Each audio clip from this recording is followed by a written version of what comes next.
Hello, everybody. I'm so excited to see you guys here today. This is one of my best friends in the whole world, Beth Buck. I'm crazy about her. And we are going to talk about Pluto returns in ancient America and ancient Rome. I guess I have little introductory screens. Look, it's me. I'm a medical intuitive, astrologer. I am a Christian. My husband said, why don't you have wife on there? I'm also a wife. I have 5 kids. Very fun. Remember to like and subscribe. This is Beth. So I am also Christian, or LDS. So I like to say I have my fingers in many pies. I have lots of interests and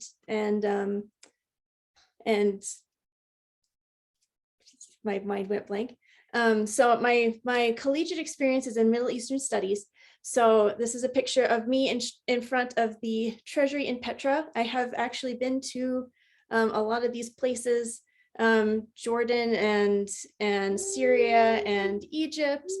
And then you can follow me on Instagram and all those things. I'm also a wife and mom. And she has 6 kids. So many kids. Yes, I do. Yes. So I guess, should we talk about why we are doing this? Okay. Well, so I saw Allie's video that she did on Pluto returns. I guess that was back in September or yeah, it was August. August. Yeah. And so I thought, that's really interesting. And the example that Allie used was the English Empire, and about how the Pluto return kind of corresponded with the Napoleonic Wars and stuff. And I thought, I wonder if that dynamic kind of, I wonder if you could see that in other civilizations in history. And so I kind of took a little look, and I was really surprised at what I found. And so we're excited to share that with you today. Yay! Right. Yeah, we're talking about historical Pluto return patterns. Yes. So the big takeaways that we want to leave you guys today is when something is true, it's true according to consistent patterns. So maybe the dates won't line up exactly, but there are consistent patterns of human behavior and how civilizations kind of rise and fall. What I found is historically, a civilization's lifespan is about 200 years on average. And we've seen that that's it's an average. So there are civilizations like Rome that lasted more than 200 years. And then also, it's not on here, but no conflict will last forever. So there's always a resolution there. Okay, so ancient Rome. So ancient Rome is interesting because it is very consistently documented. We have lots of records. We know a lot of what happened with ancient Rome because people wrote stuff down. So city of Rome was founded by Romulus. He's one of the babies in the statue. He's founded by Romulus, son of Mars, on April 21st, 753 BC. The exact year, people aren't like 100% sure, but they're generally sure that's about when it is. So, okay, 753 BC plus 244 years, the length of a Pluto orbit, that's in 509 BC. So Rome was very, very successful in state building and just everything they did. But like, just for fun, what happened in 509 BC? Could anything have happened? Let's check. And oh my goodness, yes, the fall of the Roman monarchy. Okay, so the king's son, or the son of the king at the time, he raped a woman named Lucretia. And this was like significant outrage because Lucretia was like the symbol of everything a devoted Roman wife should be. And then the king's son just destroyed that. Then she was so distraught by this that she told people what had happened, and then she committed suicide, and it was very public, and like oh my gosh, everybody just lost their minds. And so it caused a civil war. Monarchy was completely overthrown in favor of a republic. And that's what SPQR stands for. It's the Senate and the people of Rome. All right, so, okay, we had the republic now, another 244 years. Okay, the Punic Wars against Carthage. So Carthage is a city, or was a city in what is now Tunisia. And they were actually a very significant power at the time. So Polybius, who was a Roman historian, so he called it the longest and most severely contested war in history. So we know now Yikes. that Rome won. Yeah. And in fact, a lot of times people, we talk about Carthage and they're like, who in the what now? Carthage, what? That's because they lost. So not only did they lose, but Rome burned the city to the ground. They sowed the fields with salt. That means that they put salt all over the field so nothing could grow there again. And so the wars lasted until 241, when just their first Punic War was just kind of like a standstill. They were just exhausted. But to describe how passionate people were about this war, there is this one Roman senator, Cato. Have you heard of Cato? I have heard of Cato. You have heard of Cato. So he would, every single time that he would speak in the Senate, even if he was talking about like grain prices and shipping, he would always say like, oh, and by the way, I would like to close with, Carthage must be destroyed. Yes, delindo, Carthago delinda est. So yeah, so it was, wow. It was like people were really fiery about how much they hated Carthage, and it wasn't, and it was for good reason, because it was a really bloody, terrible war. Wow. So, yep. Wow. Yesterday my son came home from school and cried. And he had studied the Boston Massacre at school yesterday. And his teacher brought up the concept of massacres and kind of walked all these 10-year-olds through a few massacres. And he was so distraught by this whole concept. And I was not familiar with some of the ones that she brought up. And so as I was kind of researching them, I asked my son, what did you take away from all of this discussion that left you so distraught? And he said, what I learned is that massacres happen for literally no reason. That's what he said. And I was like, And so I was like looking up, and I saw all of these horrific atrocities committed by like these different parties in these different massacres. And I was like, oh my gosh, you know what? I'm not sure that that's the right lesson. I'm not sure that wars happen for literally no reason. I'm pretty sure that's not really the true thing, like when some of the stuff I read last night, I thought this is harrowing. Like just knowing this existed is horrifying. And knowing that, I mean, like, of course, if a bunch of men found out what had happened to I read this horrible story that I won't even tell you, but I just thought if a whole group of men saw what this group of people had done to like this little person, of course they would want to go and burn that village to the ground and kill everybody. And that was wrong. Like, this is not just wrong, it's like horrific. Like, I don't know. It sounds like things were pretty horrific. Yeah. So with studying Carthage, we're not 100% sure what is truth and what was anti-Carthage propaganda, but they did say things like, infant sacrifice, which even in ancient Rome is like, whoa, that's not okay. Yeah. And but the interesting thing is a lot of the stuff that we associate with Rome actually came from Carthage, like flushing toilets, or like or the aqueduct system. So the Carthage actually invented that. And yeah, who knew? I know, that's Rome's like famous claim to fame. And then also like 2-story buildings. Oh, yep. So, wow, interesting. Yeah, but so they had wars. Yeah. So I mentioned that because Carthage was pretty much on the same level as Rome, and so they were pretty equal, because we think of Rome as being like this major superpower. They were not the major superpower all the time. it was, Wow. there was a lot of tension. They were really in danger of being destroyed by Carthage. Wow. So it wasn't just like, oh yeah, they fought this war and they won. They didn't know they were going to win. Wow. So, and that's why like in their psyche, it's just like Carthage. So, Wow. That's a really good point. That, yeah, looking back, I hadn't really thought about it from that perspective. Because I mean, for myself, I kind of think of the Roman Empire as like, it was so powerful, this juggernaut, until it wasn't. It kind of fizzled out at some point. Yeah. And it's just kind of like, it was so powerful, then it wasn't. But that's a good point. In the moment, they didn't know they were going to win. Like, that's pretty scary. Yeah. But the winning the Punic Wars did kind of launch them into being a superpower, because that's when they took all the good things from Carthage and incorporated them.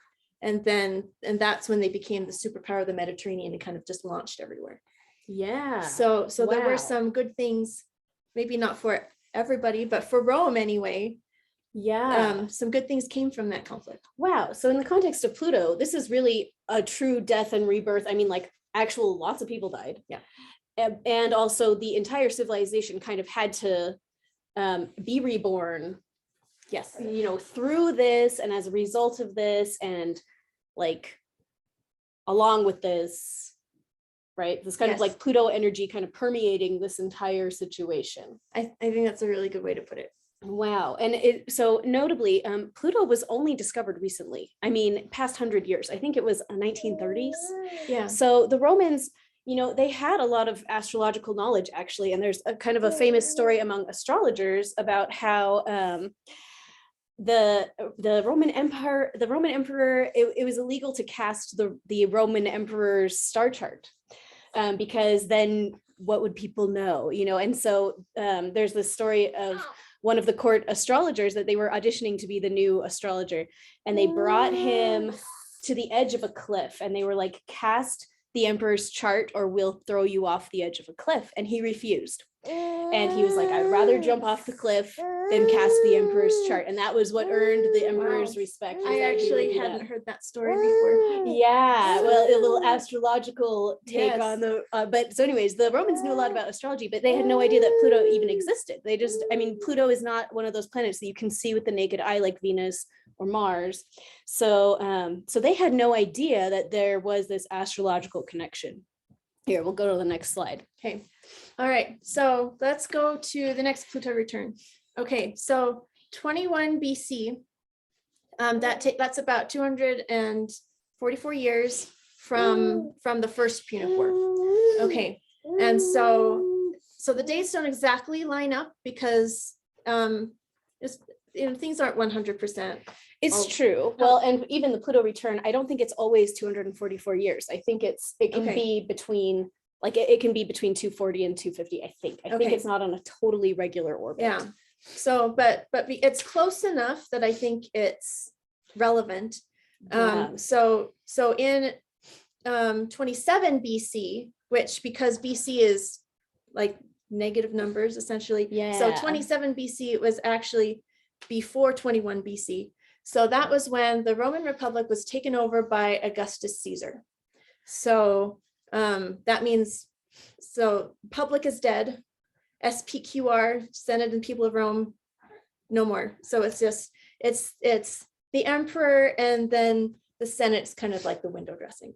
So yeah, and that was also a really big deal, because you had like the Battle of Actium was 30 BC. Okay, I think so. Battle of Actium was a decisive battle between the forces of Augustus Caesar and Antony and Cleopatra. Oh, okay. Oh yes, because so Antony, well, I don't know how much should I get into the Roman? I mean, geez, history? I'm interested. Okay. I always All thought right. they were so interesting, but I had no idea of this connection, Okay, so you have let's see where to start. Okay, so you had Julius Caesar. Julius Caesar was the uncle of Augustus Caesar.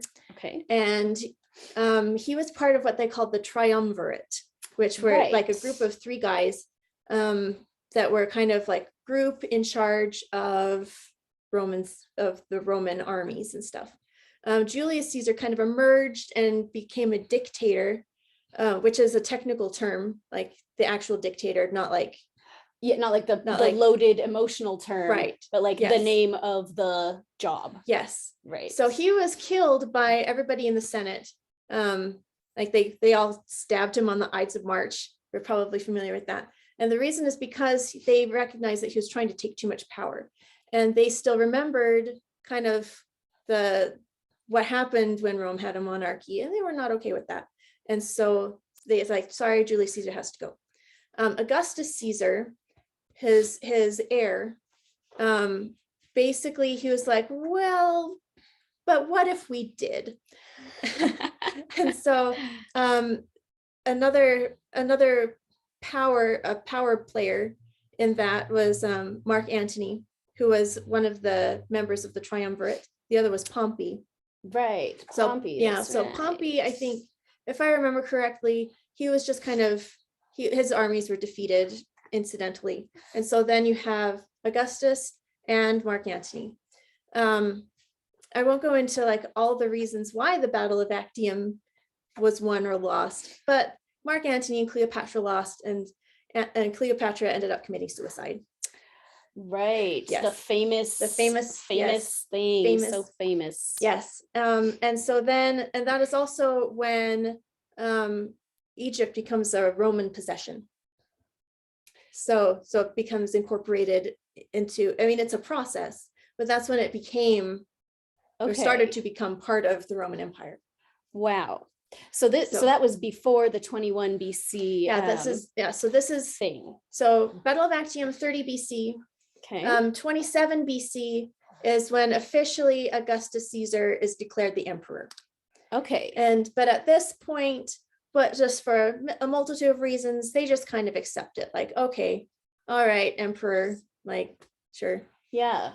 So as we're talking about this, one thing that's coming into my mind is the Iraq War, which, doesn't exactly correspond to the Pluto return, right? But it does, like, it's like the prelude. Yes. Right. It's kind of like a big event that's going on in the meantime, as we're like building up to, so is it Actium? Is that how you say it? So like this Actium, Battle of Actium took place like a while before, but even so, it's kind of like it's kind of it was a decisive battle, and also you have to remember, in the ancient world, news and events kind of happened a little more slowly because you actually had to like walk there. Yeah. And, like, messages had to be delivered by hand, otherwise they would not be delivered. Yeah. So, wow. That's so true. Yeah. And so even though we see a span of 3 years between the death of the Republic and the 3 years between the Battle of Actium and the death of the Republic, when Augustus Caesar is officially the emperor. That's, I mean, considering just the movement of powers, and it's about par for the course. Wow. So, okay, interesting. And so by the end of all of this, the Republic is dead. Yeah. Okay. So and then I thought, do you see this elsewhere this dynamic elsewhere? And so I didn't see, because I've taken a lot of classes in the ancient Middle East in college, and I pulled out. She also grew up in the Middle East to a large extent. Yes, that is also true. So I pulled out my old textbooks and just kind of looked at the timelines to see if you could see any patterns. And with a lot of the other ones, I didn't really see much in the way of stuff that lined up directly with Pluto returns. But the pattern that I did see is what you do not see are civilizations that span more than 244 years. Yeah. So the big ones that I've listed, so the Akkadian dynasty, that's Sargon the Great. Are these in order? Is that him? Oh yes. So Sargon the Great is the guy on the, he's right there. Although I'm just going to put an aside. Some people well, it's not known if that's a mask of him or of his grandson. Oh, but it's Akkadian, so it counts. Okay. Yes. Yeah. So that dynasty, and just so everybody knows, a dynasty means like a clear line of descent in the leadership from father to son, or sometimes it might go sideways through uncles or skip and go to grandsons. But it's this idea of this bloodline. Yes, That's the like bloodline really civilization. interesting. Yeah. And so the Akkadian dynasty lasted about 180 years. The Achaemenid dynasty, that is the next dude right there. That's associated with Darius the Great. Darius the Great is the guy in the Hebrew Bible who put Daniel into the lion's den. Wow. So he's a real guy. Wow. He built a whole bunch of monuments, and it's very well documented that like he was a dude. Wow. Yeah. So that dynasty lasted 220 years. Ancient Egypt had, I want to say, like 20 something dynasties. That's like so many dynasties. and it might be more. I can't remember because I did not take a class that was specific to ancient Egypt, but they have like a lot of dynasties.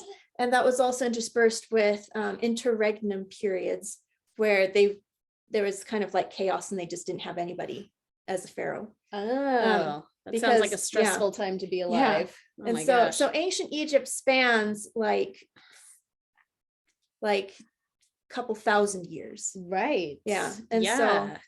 And so even though we think of ancient Egypt as like this monolith, it really wasn't. You do see similarities in art and culture and religion, but it's like it's not the same. That's also a really good point, because you kind of think, at least for me, I like think ancient Egypt, I'm like pyramids, like hat, like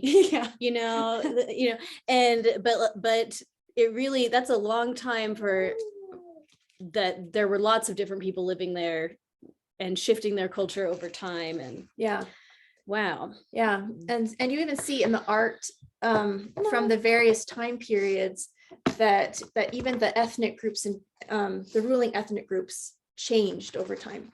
Like from like the statuary from the Old Kingdom, you see they like different facial features, different skin tones compared to what you see in the New Kingdom.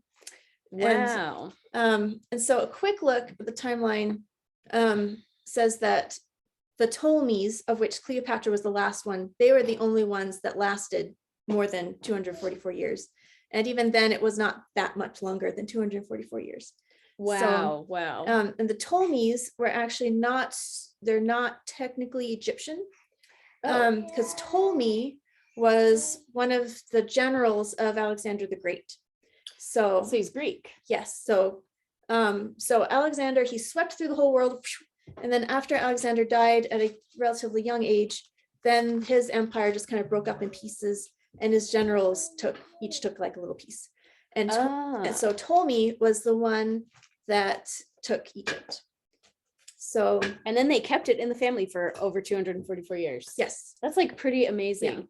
Yeah. As you mentioned that, I just was thinking about like blood and like family lines and like Pluto return, and I don't really have a specific thought about it, except that there must be something going on, or like this is interesting and I'll have to think about it some more, because that's really interesting. I think that could be a topic of a whole different thing, because what I've learned in my studies is that we have different populations, and as an example, like my own ancestors a couple hundred years ago, they spoke Gaelic and German, and now everyone in my family that I know of speaks English. Yeah. And so we associate ourselves, we think of ourselves as being part of this group or that group, but that changes over time. And as other armies sweep through, or as there's immigration, that it's very, very fluid. Yeah. However, like that changes, but our core of who we are, DNA, that is forever. Wow. So, Whoa, we'll have to get together again and Yes. talk about this. Okay. Whoa. all right.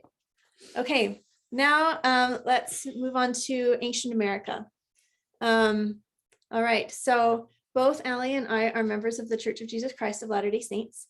And one of our holy books, we believe in the Bible, the Old and New Testament, but we also believe that the Book of Mormon is another testament of Jesus Christ. So it doesn't supplant the Bible or Right. anything. It's just more information, and not, I mean, geez, I could talk for a long time about the scriptures that say whosoever adds to this or whatever, but in the book of Revelation. But for today, we're just going to talk about this as a historical document, and just because it's interesting. So here's the thing: you don't have to believe in the Book of Mormon or something, but in the interest of assessing Pluto returns over ancient societies, Beth's found some really interesting stuff in this document that we thought, oh my gosh, this is really interesting. People should know. Yeah, so this is actually what made me, like, I approached you with this thing, and that's what made us want to do this today. Okay, so what can we learn about Pluto return from the Book of Mormon? All right, so first let's talk about Nephite History 101. So it's primarily a religious document, but there is some history of this group of people. And so just kind of overarching the main timeline in the Book of Mormon about the people. About 600 BC, a prophet named Lehi and his company, and his family. His family. Yeah, I wrote and co, but it wasn't just his family, but we don't need to get into all that. Yeah. So they leave Jerusalem. This is just before Jerusalem is sacked by the Assyrians.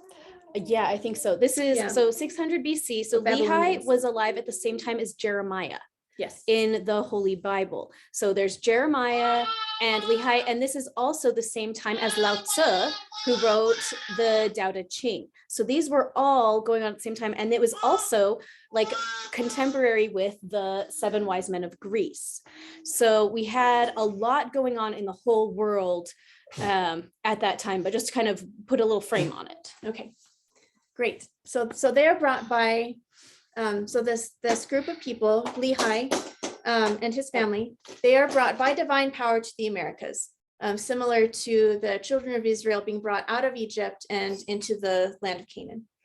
Eventually, after they reach the New World, the family separates into Nephites and Lamanites. And then the Nephites join up with another population, the Mulekites, who were also refugees from Jerusalem that found their way there. And then there's wars and contentions with other populations.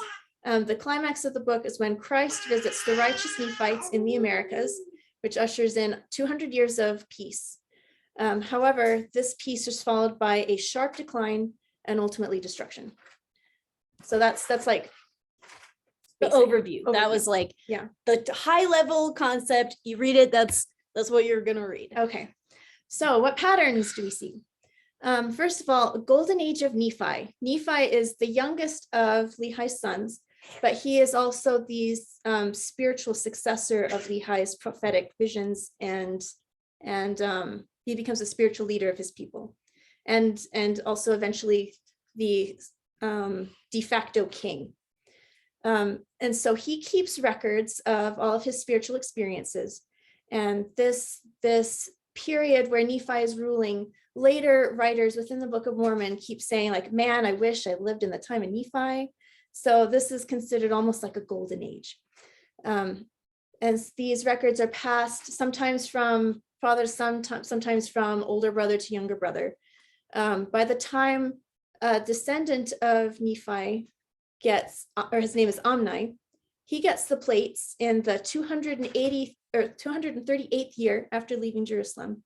And the people have devolved into wickedness. In fact, Omni himself says, I of myself am a wicked man. And so, not even the guy that's like writing the scriptures is a good guy. He's like, even I'm a bad guy. Yeah.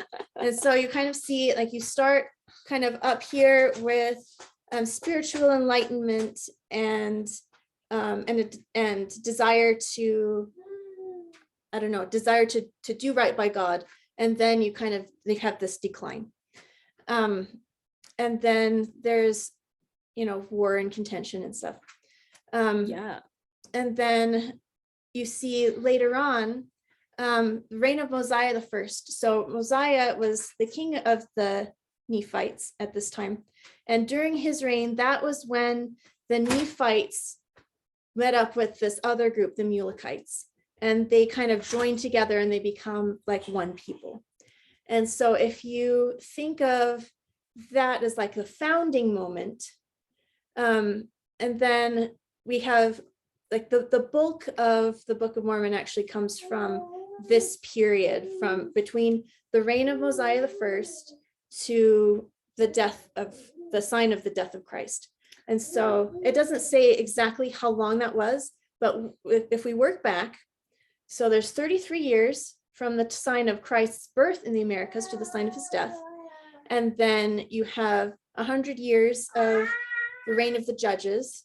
And then you have the reigns of Mosiah, his son, Benjamin, and then the grandson, Mosiah the second. If you figure if they are about 36 years each ruling, which is about par for the course on your average dynasty, then that is, you can easily say that's about 244 years. Yeah. Oh my gosh, that just adds right up, huh? Uh-huh. Wow. Yes. So let's talk about the sign of the death of Christ really fast. Yeah. Just so prophets came to the Nephites and they said, okay, Christ is going to come. This Jesus Christ guy, he's a real guy. He's going to come, and we are going to. You'll know that he was here and that he died for you because like there's of these different astrological events. Yes. Yeah. Yes. So like there's 3 days of darkness, and leading up to that also there was like the judges were murdered on the right. Judgment seat. There's this huge, huge like, political intrigue, assassinations, upheaval. So even before, this is for the death of Christ. Yes, yeah. Yeah. So, and this also is accompanied by like fires and cities being drowned with water and earthquakes, cities being burned. Yeah. And so, but even before all that destruction associated with the sign of the death of Christ, there was a lot of political upheaval too. And so you see that, you see again that cycle, the like spiritual rebirth, the spiritual enlightenment, and then like the devolution. And then shortly after the sign of the death of Christ, then Christ himself comes to visit the Nephites. This is found in the book of 3rd Nephi. And then and Christ teaches the Nephites, he gives them a version of the Sermon on the Mount. And then we are told that as a result of being taught by Jesus, then there's no more divisions among all the people.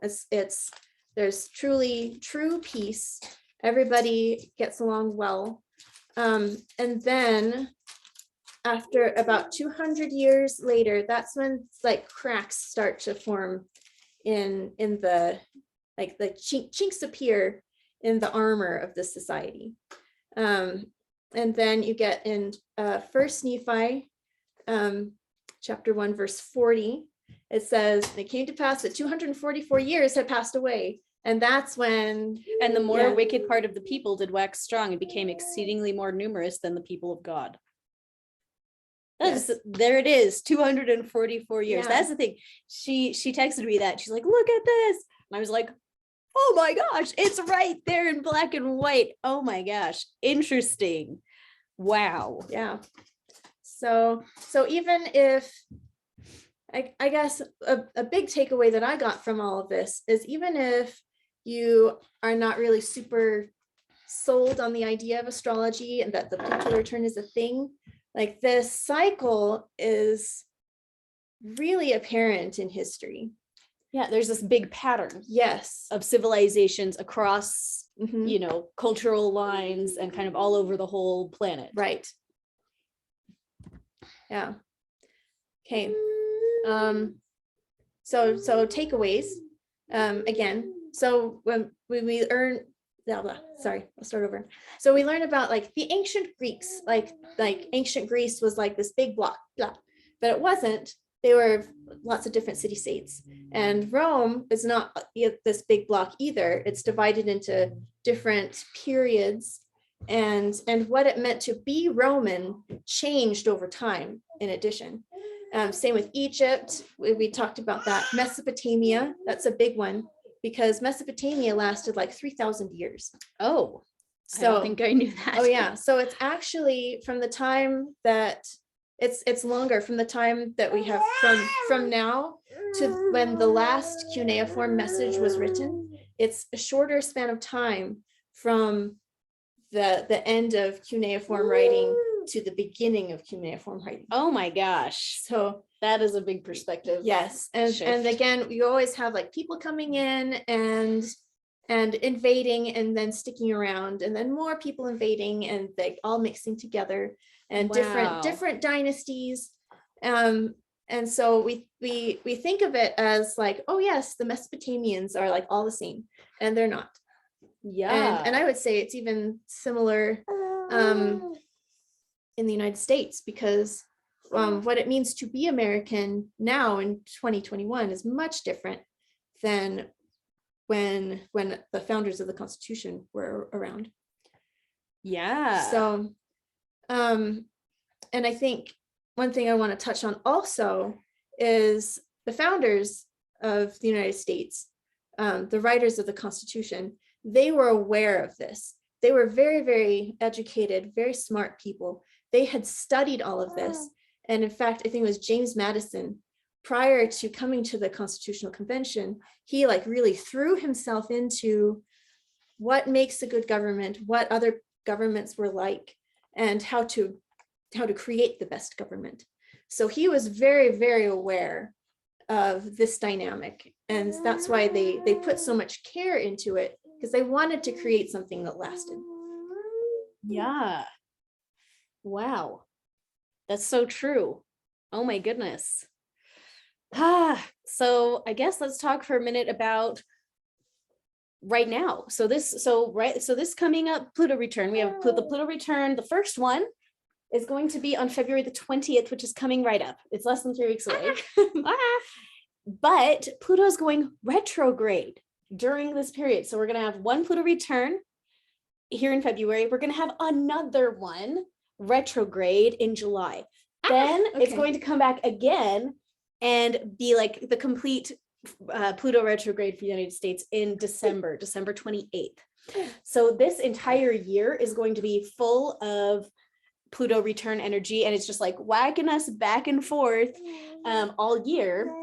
And then we'll have the next, what will this lead for the next 244 years? Like, we'll just see for ourselves.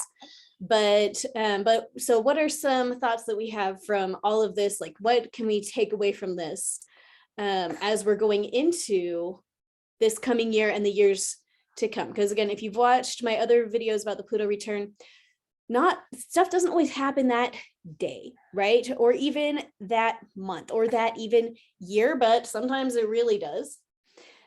But usually by 12 years after that, so I mean, geez, it's 2022. So by 2034, we'll look back on 2022 and be like, oh, like the world is very different now than it was 12 years ago.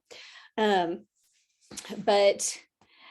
it's good to notice that these big patterns. And I mean, I guess we'll all see for ourselves, is this all just like silly, or by the end of the year, will we all be saying, holy crap, there was something to it? Yeah.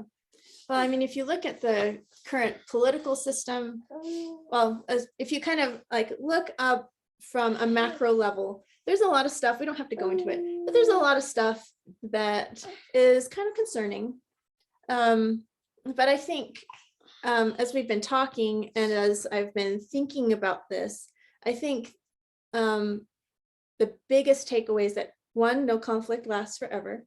And two, like we talked earlier, even though like populations change and populations maybe be wiped out, but individuals persist. So, and families persist. And so even if like let's be a little bit facetious here. Let's say that Sri Lanka invades America. Oh, Right. okay. And so then like 20 years later, then we're like, we're Sri Lankan now, but we'd still be in our families. We'd still have our families. We might be speaking Tamil. I think that's what they speak in Sri Lanka. But so like there would be upheaval and it would maybe not be very fun, but people persist. Yeah. Thank you so much for that. That is such a good perspective. And I think the most important thing, like as I've been thinking about everything going on right now and analyzing these charts and like thinking about all this stuff, that has been like the big take home for me, is that like we have to focus on the individual and make sure that on an individual level that we are in a space that no matter what happens, that we can, you know, listen to the divine, like be in exactly the right place at the right time, and just trust that we're going to be led to exactly what's right. And I don't know, I feel like for us on a personal level, one of the most important things is to not be in a space of fear, but to be in a space of just like trust and listening and being ready to take action, like inspired action at the right moment. Because that is true. Like society can have all sorts of problems, and we know it already does, and maybe it will have more problems by the end of this calendar year, but we don't have to have those problems, right? Like, right. Also, to reference the Book of Mormon again, we talked about the death of Christ. There was like fire and flooding and like all this stuff. But the more righteous part of the people, they just happened to be gathered away from those places of danger to a place of safety. And they were there, they were present when Christ came to visit them. And so I think the lesson there is like what you said, to be led by the divine, to have a sense of trust in the higher powers that you bring into your life, whether you are, no matter what religion you are, or no matter what beliefs you have, but to really like connect with that and to trust that you will be led to that place of safety where you are meant to be. yeah. Thank you so much. Oh my gosh, this was amazing. Thank you so much, Beth. Well, I'm thank gonna you for go. inviting me. This is so fun. Woo! Going back here, check her out. I love supporting her on Patreon. She is a writer and she writes books, and I have an anthology coming out of my own work in hopefully November. oh my gosh, this is so exciting. Yes, go follow her, go find her. Thank you so much for being here, Beth. Thank you for inviting me. This is so fun. Thanks, guys. Thanks for being here. All right, bye.